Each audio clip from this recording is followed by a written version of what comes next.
Hi, welcome to Gemstone Tarot. This is my Calling in Your Soulmate Pick a Card reading. It's timeless, and whenever you've been drawn to this video is the right time and energy for you to be receiving the information. Okay, so you probably know the drill. We've got 3 piles of cards here. 1, 2 and 3. First of all, we're going to take a deep breath together, including Valentine the cat. You're going to take a deep breath too. Are we ready? 1, 2, 3. Whew. Wow, that felt good. Okay. Focus on the 3 piles of cards that are on the table, and you will find yourself drawn, for whatever reason, and don't think about it, to 1, 2 or 3. I will put in the description box the timestamps for each one so you can go directly to 1. If you're drawn to more than 1, just go with it, okay? No hard and fast rules. So let me tip the camera back up. Hello.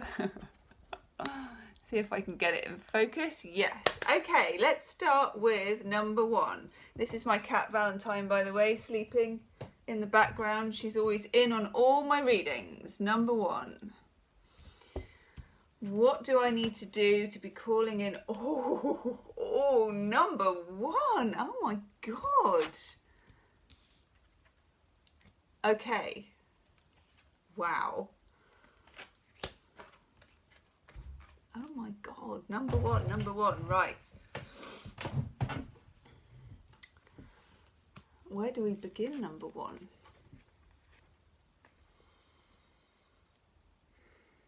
Okay. You get the Tower. Yes. The 7 of Swords in reverse. And the 2 of Swords in reverse.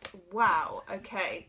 Hi, number 1. Those cards were so big it actually just blew the camera, I think. Okay, the Tower, 7 of Swords in reverse, and the 2 of Swords in reverse.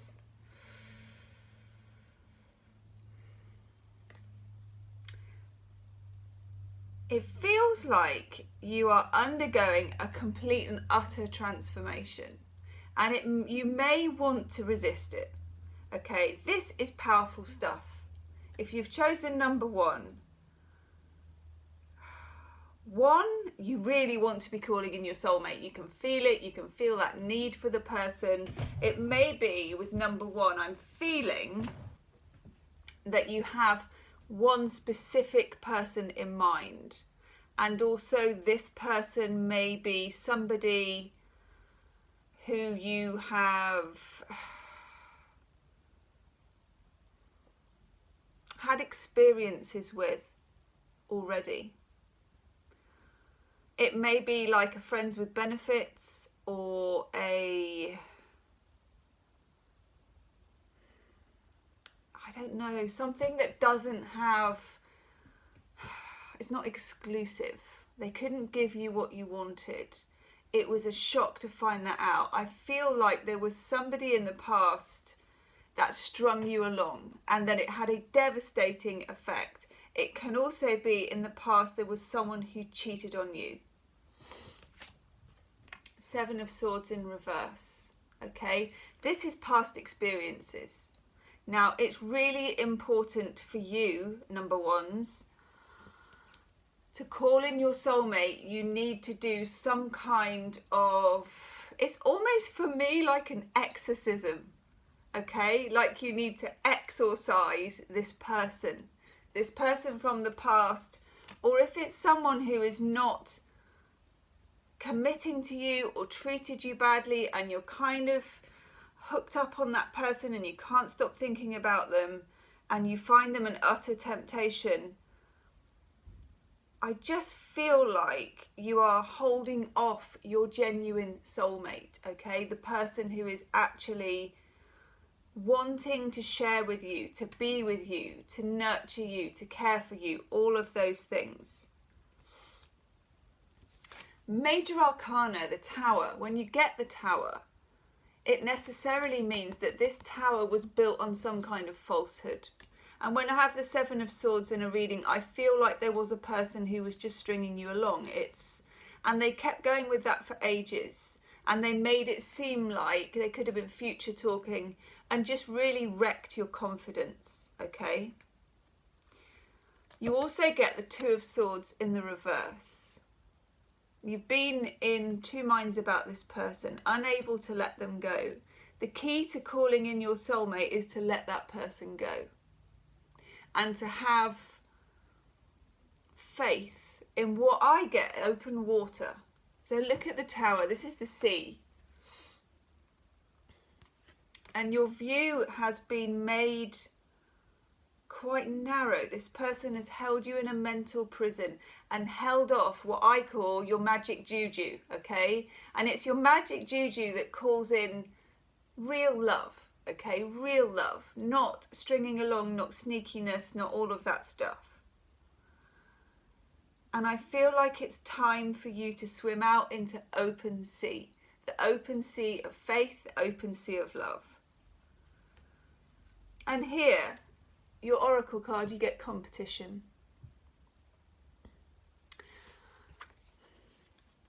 You may have the idea that there is a finite number of people out there for each person, you know, that there aren't many available men, there aren't many available women, whatever it is. Also, the experience you may have had in childhood may have been of scarcity, that you had to fight for everything, maybe among siblings, maybe among friends at school, maybe fighting to be popular, fighting to be attractive, fighting to feel good. And also I feel like with this person who was so significant in your life, and I feel like they left a footprint on your divine powers somehow. I feel like it was so severe with that Tower moment, they almost took a piece of you that you need back, okay? That you need to retrieve. And I feel like they made it feel like you had to compete for them. There could have been other women, other men, other interests, or just you had to compete to overcome their coldness. See if you can rinse yourself of all feelings of scarcity, of competitiveness, of need, of urgency, all of that stuff. Swim out into that open sea. If you want a meditation, look for meditations, guided meditations, which involve being at sea, allowing the current to take you where it needs to take you. Your romance angel oracle card is let go of control issues.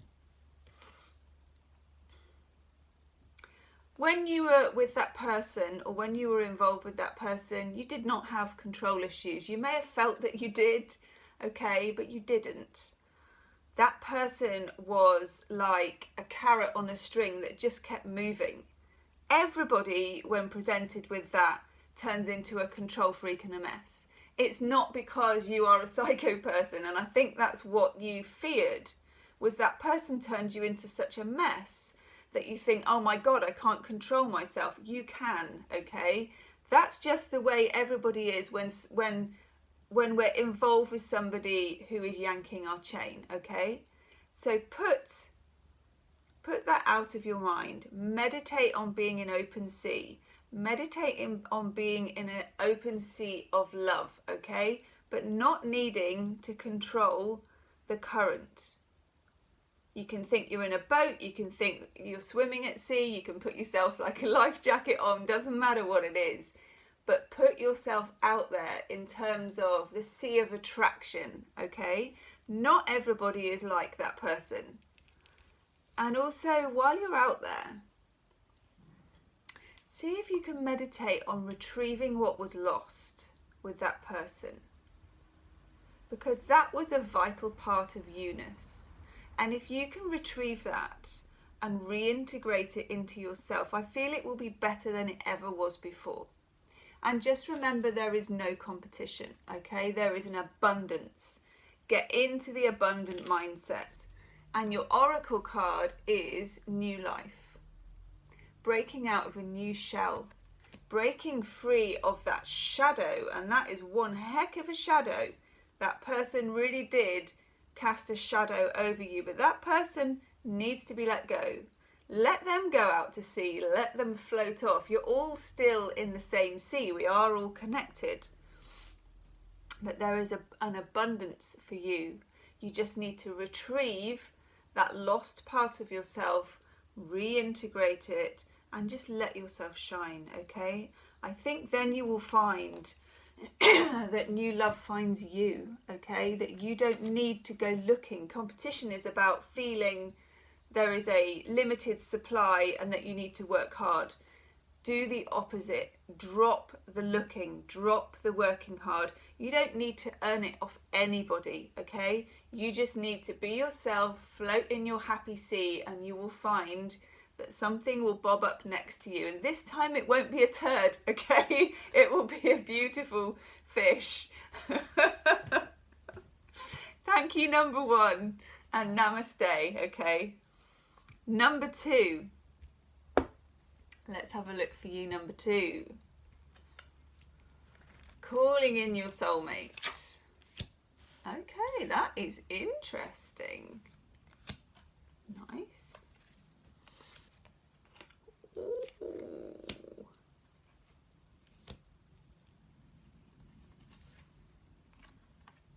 Wow, that's quite...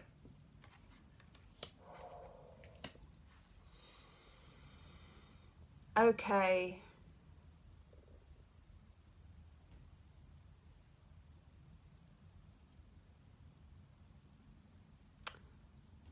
You may find, number two, that you also tried to choose number one. They're not the same, but they are connected.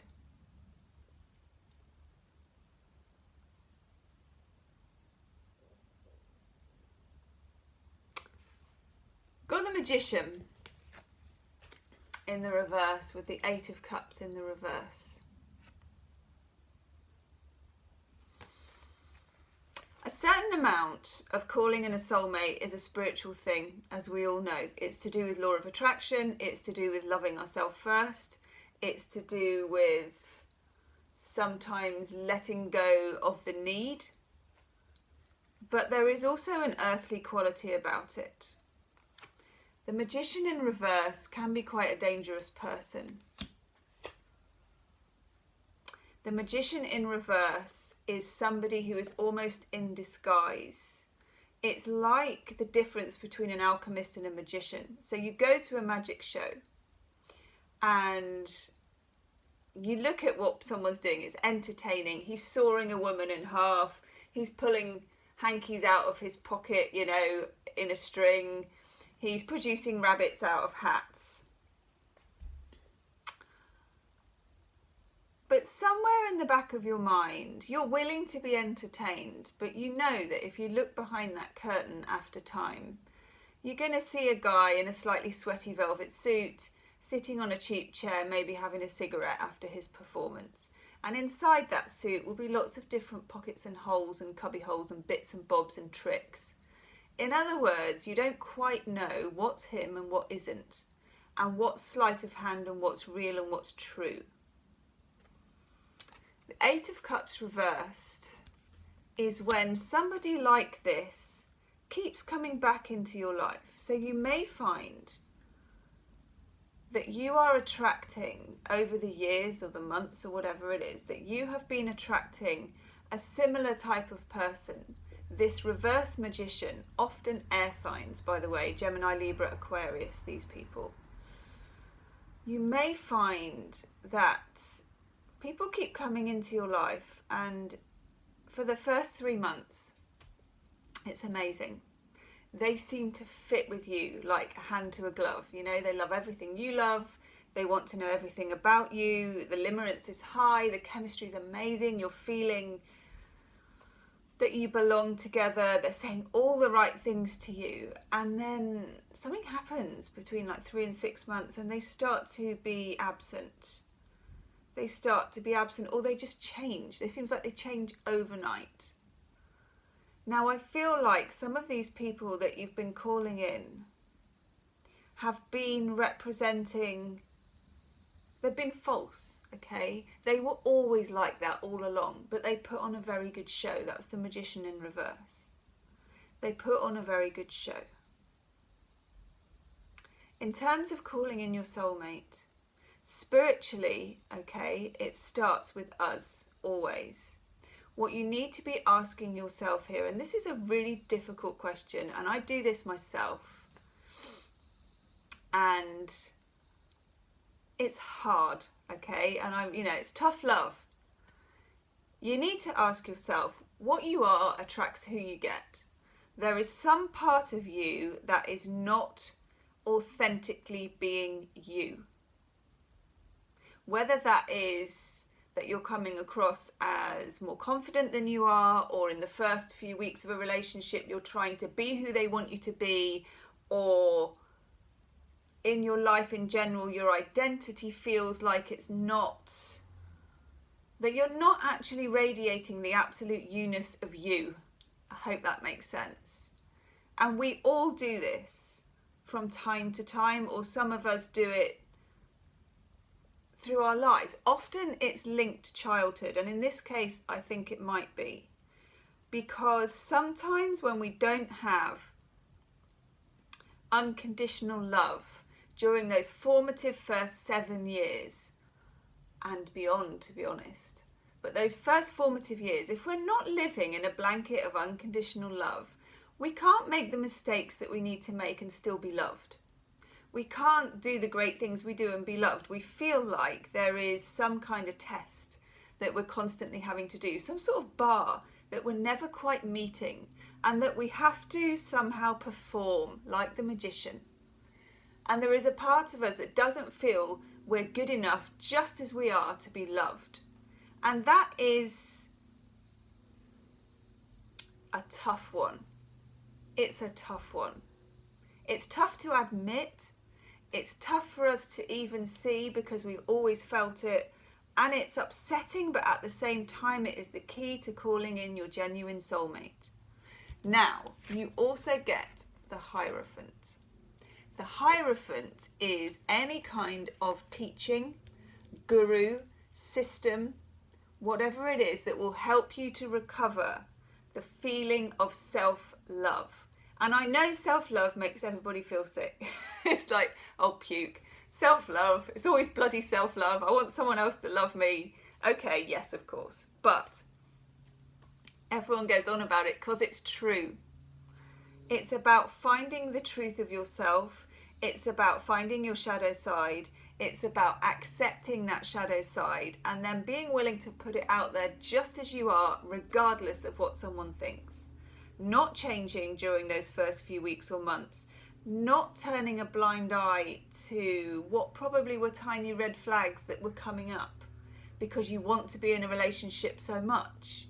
Also, you find when you practice self-love, when you learn it, and it is a skill you can learn.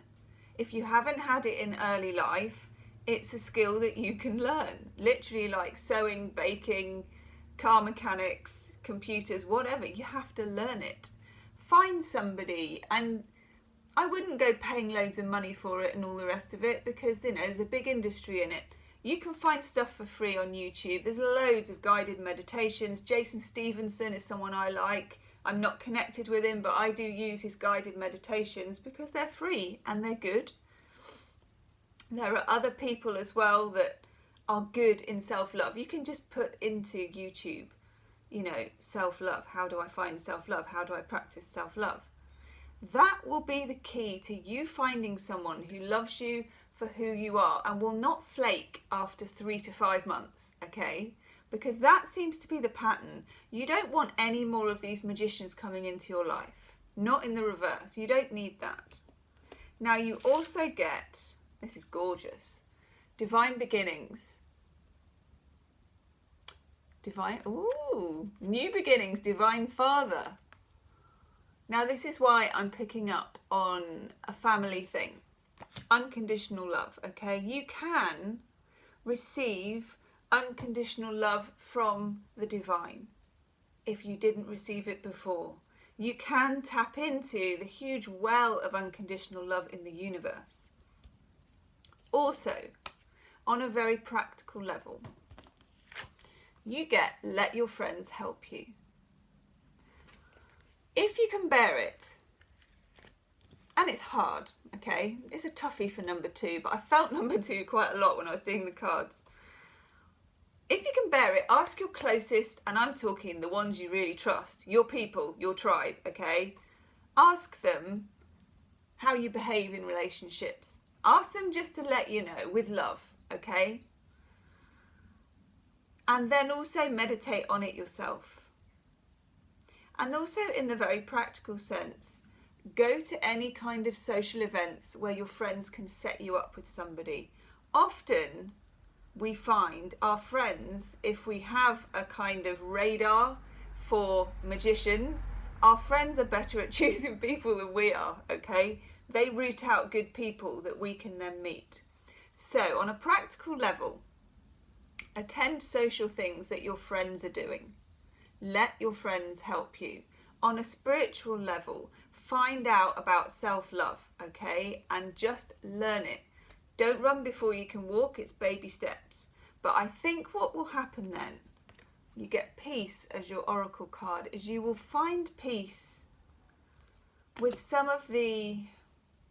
with the need to be something, with the need to be someone, with the need to look a certain way, with the need to hide your shadow side. When this soulmate comes in, they will love you for your ugliest parts because you do. Okay, and that is a lasting love. Whew, number 2. Okay, number 2. If you want a private reading, do check in the description box below what's available.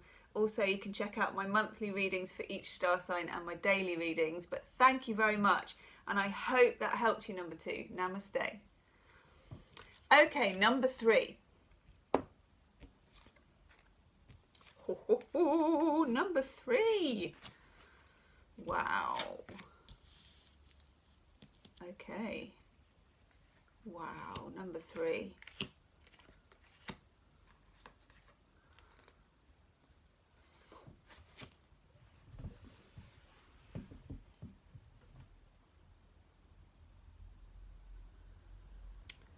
You may have tried to choose number 1 as well.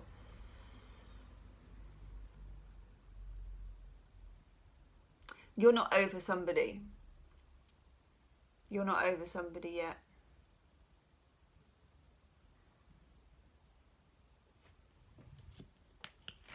Okay, the 10 of Cups in reverse. You had a great love with somebody. You may be in the middle of a breakup now. It could be years ago. It actually doesn't matter. When it comes to love, time is not that relevant. And it doesn't matter if you were with them 2 days or 10 years. You loved that person, and for a lot of you, that person cheated. 3 of Swords in reverse. You can see here, Agamemnon and his wife, Clytemnestra and her lover stab Agamemnon in the bath. We are very vulnerable when we're in the bath. It looks like someone took a strike when you were very vulnerable. You are not over this person yet. It looks like it might have happened more than once.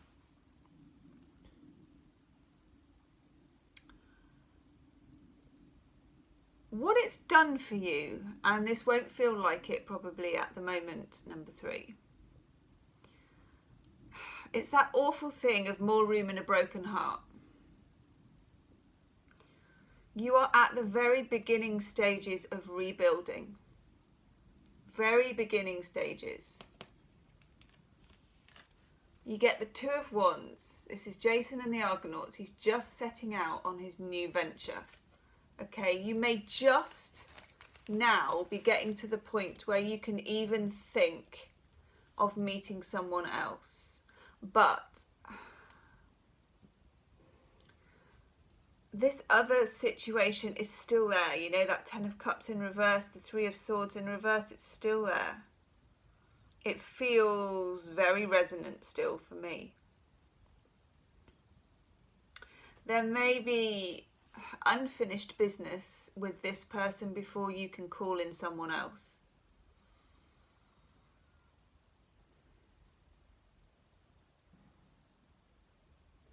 This also looks like you've been involved in a karmic relationship with someone.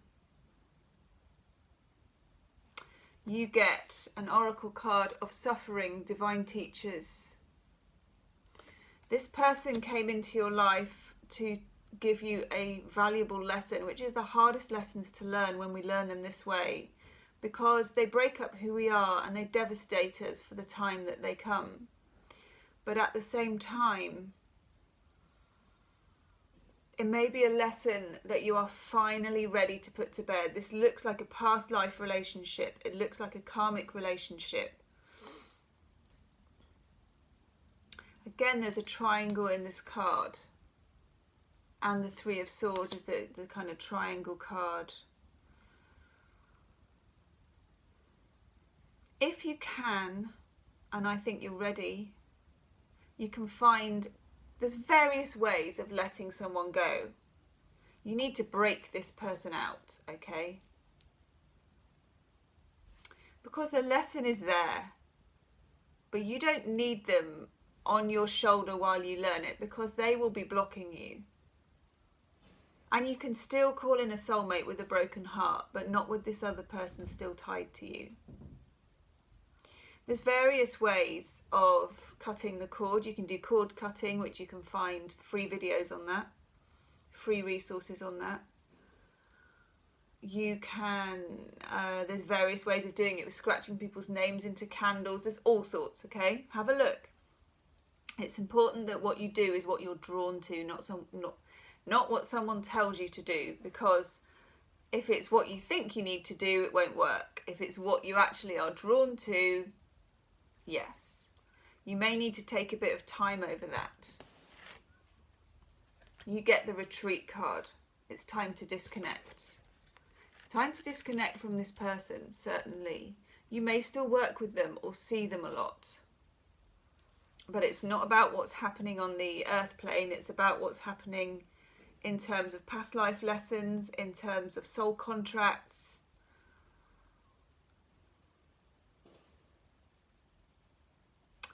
I am tempted to take you another card. Yes, there it is. You get the Nine of Wands, and this is a card of defense. You do need, in order to move on and attract a soulmate, and I can say, and this is a really strange thing to say, but I'm going to say it because it's coming up for me. Not all soulmates, and we know this, not all soulmates are happy ever after. This person was a soulmate. But sometimes soulmates and us, when we have a soul contract, are eternally caught in a lesson that we just can't get out of. And the only way to learn that lesson is to break free of them. That's why I feel you need a ritual. Find the right ritual for you, okay? Acknowledge this person came into your life as a soul contract, teaching you what you needed to know, that learning continues. But at the same time, you also need to defend yourself. You can be open and strongly defended at the same time. Your oracle card is chaos and conflict. Chaos and conflict is like a storm that breaks everything apart, and that's what happened with this relationship. But then afterwards, there is a whole new landscape. You are going to need to learn to navigate a whole new landscape. Like Jason setting off on his journey, you're just beginning, okay? Go easy on yourself. I would go so far to say at the moment, retreat and do this work first, then come back. If you're looking for love, this needs to be out of your psyche. Out, okay? Find what suits you. You don't need to pay money for it. There's plenty of free resources. Find what suits you, because I feel like you will be a different person for it. And also, I do feel like you can't really look at anyone with open eyes until you do that. I think there's plenty of soulmates ready, but your eyes are closed to them until you do this work. Whew, that was a deep one, okay? Leave me a comment about that. Leave me a comment if you want to, if you feel you can. Okay, number 3, if you want a reading, you can book in the description box. Check out my monthly readings and my daily readings as well, and do share this video on YouTube, and I wish you all the best of luck with that. And to everybody else as well, thank you for viewing the video. I'll see you soon. Namaste.